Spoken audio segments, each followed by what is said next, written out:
Hi y'all, welcome back to my channel. Today is June 11th, 2024. It is the day before my 25th birthday, which is crazy to say out loud. Past 2 years now, I have filmed a video the day before my birthday talking about everything that I've learned leading up to that new year. So it's kind of crazy to think, but today's video is 25 things I've learned by 25. I'd also like to say I'm having very much nostalgic vibes right now. It has been so long since I have propped up my phone against my window and filmed like this angle before in my room. Like, it's been a long time. And it's kind of nice to remember. I used to just always love to sit in front of my window and just chat to you guys, so. But yes, we will go ahead and jump into the video. This year I have it written in my new diary. And I think I almost always give this disclaimer before I start these yearly videos.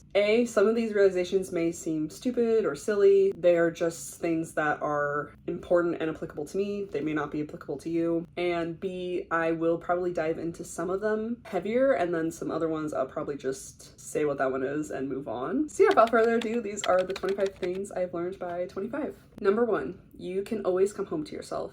This is from a TikTok that I saw. As someone who has always struggled with the term home and feelings towards belongingness, I remember seeing this on TikTok and feeling so much peace from it. Because I think for a while now I've known that like you can also just consider yourself a home and it doesn't have to be like a physical place. Being reminded that I can always come home to myself was very, very much needed at that time in my life.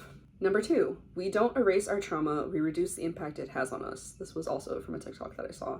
Number 3, grudge is like a poison that although we hold on to in hopes to hurt the other person that first hurt us, it really just spills over and hurts ourselves. Forgiveness is simply putting down the poison. This was from a yoga video I did on YouTube. Number 4, what a great reason to do something because we are alive and breathing. This was from the Gilmore Girls podcast that I listened to. Scott Patterson hosts it and it's called I'm All In. And I remember hearing that and immediately writing it down in my notes that I take every year for this video. And it's so silly, it's so minor, like in the grand scheme of things, but like sometimes you just need a simple reminder like that. Like, we are alive and breathing. That is enough reason to do something. Number 5, addiction is trying to make yourself feel better. This was also from the Gilmore Girls podcast. I wish I remember which episode it was from because I bet you both of these quotes came from that same episode. And this one might kind of seem like an odd one or kind of out of place one for me to write down, but I feel like many people struggle with different types of addictions. It may not just be like alcohol and drugs, it could be addictions to other things. I know I've struggled with different things and addictive tendencies and patterns with different things in my life, and like even something like social media, like I definitely can get addicted to social media. So I think breaking down what it means to you, like why do you keep going back to that habit, is a really important thing to do. Number 6, you can do everything right in a situation and people will still be upset. This does not mean it has anything to do with you. Not going to dive too deeply into this one, but this year of my life was a lot of trials, a lot of errors, and during some of these trials, I can do everything physically possible that is correct in that situation, and at the end of the day, people will still be upset by the decisions that have to be made. So learning to let go of people's emotions towards a situation, even if it seems unfair to like yourself, a very important lesson, a very important lesson. Number 7, you can't work harder at a job in hopes to find happiness. This was from a Hallmark movie I watched while I was visiting my grandparents this past year. The fact that a Hallmark movie quote made it into this list is kind of crazy, but we were watching one of those cheesy holiday movies where the girl from the big city is visiting the small town and wants to work her way up the corporate ladder and just do really well at her job, and I can't even remember who in the movie said that to her, but it was during a point in my life where I was really struggling at my workplace at the time. It hit me so hard. I was like, oh, that's what I'm doing. I am trying to work harder at this in hopes to find happiness. And that's just simply not gonna work here because this place doesn't provide the fulfillment and happiness that I can require. Nor should it, because your life should mean more to you than just your workplace. So hearing that be told to the main protagonist of that Hallmark movie, I was like, girl, I'm right there with you. And boy, did I need to hear that. Number 8, oh, you made a mistake? My best moments in life were not planned. This was a quote from Amanda Tepe on the Wizards of Waverly podcast. As you can tell, I do love a good quote. I do love a good thing to take away from any TikTok or podcast or video that I watch. So a lot of these things on my list, especially this year, I feel like are quotes.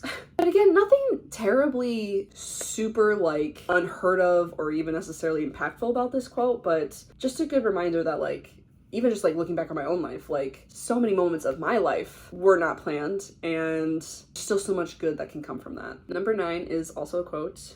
It is wobbling just means you're trying something challenging. This was from my yoga instructor. I have really gotten into yoga in this past year of my life, and just meditation and mindfulness, and hearing that during one of the yoga classes that I attended, I think I actually started tearing up at it. It's like, so again, these quotes, I feel like I'm saying them out loud and they probably just seem so minor, but like when you're in the moment of doing something that's challenging and pushing yourself and you can feel yourself falter, to be reminded of the fact that that's a good thing, and truly it just, to break it down in the most simplest terms, that just means you're trying something challenging, was a beautiful reminder. I really appreciated that.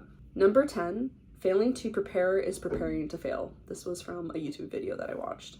Number 11, it is not your job to take on the awkwardness of situations that you did not contribute to.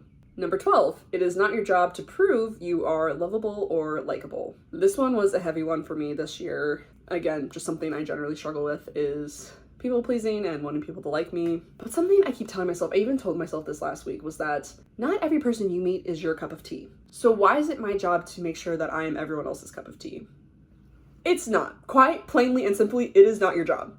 It is not your job to prove that you are a likable or lovable person. You shouldn't have to worry or focus on that. The focus should just be being you and meeting people who love you for you, flaws and all, you know? Number 13, just because you held certain roles growing up does not mean you have to continue them into adulthood. Number 14, you are allowed to grow and change at any point throughout your life. You are not bound to the expectations of others if you do not choose to be. Number 15, believing that there are good parts in every person is not a weakness. It is a strength to find the good where others are bent on not seeing it. Number 16, just because I am blank, insert weakness, insecurity, etc. here, does not stop me from being a child of God, aka it does not define who I am.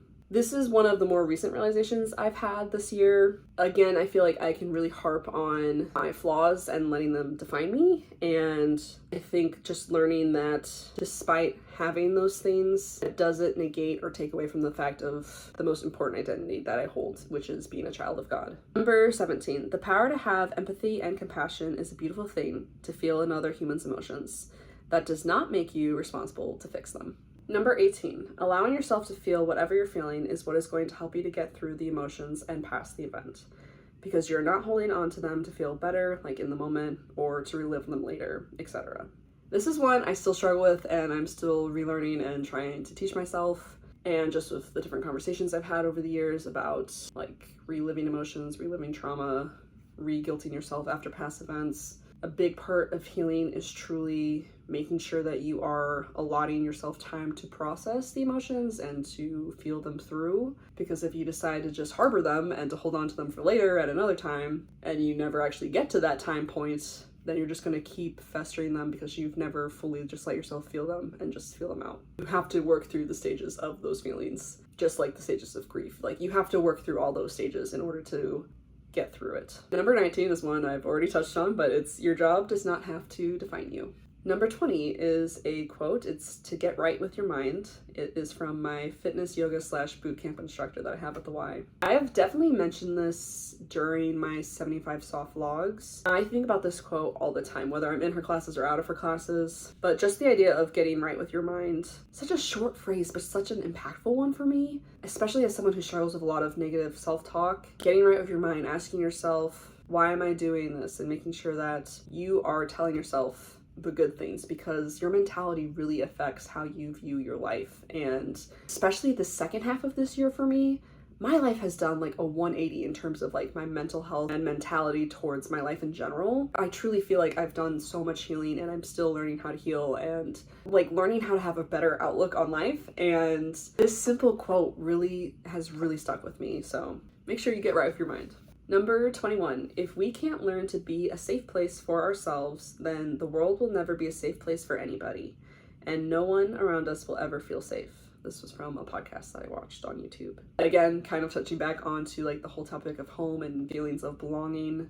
I'm also a huge person on having safe places, and very passionate about how people deserve to have a place that they can feel safe and go home to. And I think that kind of ties in with one of those earlier quotes of like, you can always go home to yourself. This quote is kind of also saying the same thing, like you can be your safe place. Honestly, you need to be a safe place so that other people can also feel safe. But before other people can feel safe, it's inner work that you have to do to make sure that you feel safe before that can happen too. So yeah, very passionate about that. I really strongly believe that every person deserves and should have a place that they can be fully themselves and feel safe. Because if you don't, then when are you giving yourself that time to feel that way? When are you allowing yourself to take a breath, be you, and breathe, truly? Number 22, pick where you put your mental energy. This was a quote from Alicia on the Pretty Basic podcast. I feel like this one kind of ties in with like quotes about like choose what hill you want to die on kind of vibe, kind of mentality, if you know what I mean. I guess just hearing it put in like that verbiage just like stuck to me more. I honestly couldn't even tell you what the topic was that she was talking about when she said those words, but that quote really stuck out to me because it's like, again, now that I am turning 25 tomorrow, it's like, I don't know, just finally fully realizing that I truly can, through time, healing, and working on it, control my mental energy and control my mentality surrounding my life, surrounding other people, how I view the world, and picking where you put your mental energy is just, it's so important. Number 23, my value is not determined on how people treat me. Those are their choices they've decided to make. I do not take ownership or personally how people choose to treat me. Again, people-pleasing tendencies, I think it's just how I've been as a child, is to view a lot of my value and worth in my relationship to others, and a chunk of that is in how they treat me. And in reality, it's not a reflection on me at all how they treat me. It's a reflection on the situation, it's a reflection on their mood, it's a reflection of them as a person. I actually, shockingly, do not have to take ownership or personally how people choose to treat me. If you choose to be friends with me one day and not talk to me the next, I do not have to take ownership of that. What I have to take ownership for is how I treat people. And it just, yeah, it's a concept that I'm still struggling with, but it's a takeaway that I had this year, and it's one that I really want to fully grasp and apply to my life moving forward. So number 24, the world doesn't want you to be silent because it can't sell you anything there. This is a quote from a book I read this year called 25 Lies 20-somethings Need to Stop Believing by Paul Anthony. Not that this is the point of the video, I definitely recommend that book. How appropriate too that it's 25 lies for 20-somethings and I am turning 25 tomorrow and that's what this whole video is about. Yeah, I think this part of the book, I could be wrong, but I think it was talking about how, I'm assuming probably a couple different topics, but I think especially with consumerism or insecurities, I think the more we vocalize it, the more this world will find a way to sell things to you. And I think just a reminder of being silent and being inward and focusing on who you are and working through that, like through your issues on the inside. It's a very important thing for people in their mid-20s. But yes, definitely recommend that book, especially if you feel like you're on the verge of a quarter life crisis. I've been trying to read a couple different books about it, and I think that one is my favorite one that I've read so far. So, and finally, number 25, I wrote that maybe not everything has to be scary. Maybe I can bravely take one step at a time. Yeah, I've mentioned it on my channel before that my motto in life is to take one day at a time. And I can't remember why I wrote specifically the part about like maybe not everything has to be scary. I feel like there was something that happened that led me to realizing that. I think I had a breakthrough at some point this year that was like, hey girl, maybe not everything in this world has to be scary. Maybe you just take every situation one step at a time. Take a breath, take it one step at a time, take it one day at a time. And especially with heading into my 25th year, I feel like that's a very appropriate last takeaway for this video. Not that I'm scared of getting older, I do want to make that clarification. I feel like with the different life experiences that I've had up to this point, it has led me to a state of gratitude for every year that I get older, because truly every year that I get older is a gift at this point in my life. So it's not like the age necessarily. I think naturally with most birthdays, I think people, I don't know if it's like a full-blown fear, but I think a lot of people can relate to the fact that it's normal to have fears, worries, insecurities, thoughts about the unknown of what this next year could hold. And I think having the mindset heading into this year of, hey, maybe you actually don't have to be afraid. Maybe you can actually bravely, prayerfully, with courage that God can give you, just take every day one step at a time. Sorry if I keep shuffling throughout this video, y'all. I have not sat on the floor to film a video in so long, and I completely lost my train of thought just now. But yeah, going back to the last takeaway I have for this video, it's not like I necessarily had any life-threatening things happening to me this year or something like that, but I think a lot of my mentality, again, for like the first half of this year for me, was filled with fear and being scared of just everything. And again, with these past 6 months of just trying to like heal and change my mindset on my life and learn how to love life again, it's like, I don't know, I think about inner child Sarah and how I don't think she ever pictured grown-up Sarah to be as scared of life as she has been. And it's kind of a weird statement, but I feel like this year I've also really realized that in a lot of ways I kind of look up to younger me, and how that fear didn't exist for younger Sarah, I'm not saying that, but like I just feel like she had so much more courage and so much hope for life. And so I've been kind of in a weird way, because it's me and it's a younger past version of me, but in a weird way like looking back on her, and in a weird way looking up to her, and like I was doing so well, y'all. I was like, wow, I didn't cry at all in this video. I was like, woo! Yeah, I look back on her and I just think that every year that passes, I just want to make her so proud. And it's like so cheesy, but I feel like with every year with these takeaways, they really help me to feel a lot of connection to like myself and who I am in my core. And yeah, I just hope she's proud, because my golly, she was a lot braver than I am most days. So this is gonna sound so cheesy, but, and not that this has anything to do with the video, but recently I printed out a photo of younger me, and it typically is on the top right corner of my mirror back there, but it keeps falling down for some reason. Anyway, I digress. It's just a video of me. I think I was like 7 or 8 at the time, and it's a picture of me just doing a local gymnastics competition at my gymnastics gym. It was literally like not a big deal whatsoever, but there's something so powerful about printing off a photo of younger you and putting it somewhere that you look every day. And I don't know, for me, I really want her to be proud. Which is so cheesy. I know that is so cheesy. That's so like Pinterest cheese of me, if that makes any sense. Like, I feel like you guys get where I'm going with this, but like I look back on younger Sarah and it's like, she had no idea. She had no idea how her life was gonna go, and that didn't stop her, you know? And you know what? Someday I'm probably gonna look back on 25-year-old Sarah and be like, girl, you also did not know how your life was gonna go. You also had not the slightest clue, and it did not go how you could even plan anyway. Cannot recommend enough. Cannot, if you have any childhood photos and you're going through a quarter life crisis. Especially a quarter life crisis connected to the fact of like, you're losing sense of self, or you don't know who you are or what your interests are. If you have any like sort of thing you can connect back to feel like just like the tiniest little hint of like connecting back to your roots. Yeah, so quite literally, figuratively and literally, when she is posted up in my mirror, I am looking up to her. And I don't know, I know it's cheesy, but there's something so poetic to me about looking up to younger me. She's still in here, you know? And she had no idea who Sarah would be come her 25th birthday, you know? I don't even know if that was a thought for me. I don't know if 25 was a feasible age in my brain that would be like, man, one day I'm gonna be 25. I can't believe tomorrow I'm turning 25, y'all. That's crazy. Oh my golly, that is crazy. But anyway, those are my 25 things that I've learned by 25. I've said it probably 10 times in this video. I can't believe tomorrow I'm turning 25. Kept telling my mom that I'm going to be a quarter of a life. And she's like, technically it's a quarter of a century. And I was like, yes, but 25, I don't know. Does anyone else think 25 is a quarter life? Because to me, it makes sense. Saying I'm going to live to 100, I'm just saying that's how quarters work, is in 25. So to me, it makes sense. The girl math is mathing up here. I don't know if it makes sense to anyone else. Yeah, I'm trying to remember how I normally end these yearly videos, but I think that's kind of the gist. So I hope you guys enjoyed. I'll have the other 2 linked down below if you guys are interested in seeing past Sarah's takeaways from those years. But yeah, it's kind of crazy to think that this is the 3rd one that I filmed already. That is bananas. And to anyone who's watching this video, if your birthday's around the corner, especially if you're entering a mid-20 type of birthday, happy birthday. I hope it goes well, but if it doesn't, that's okay too. You are not alone for crying on your birthday. I do it every year, or at least I have for the past couple years at this point. So do what it takes to celebrate you. The day is about you.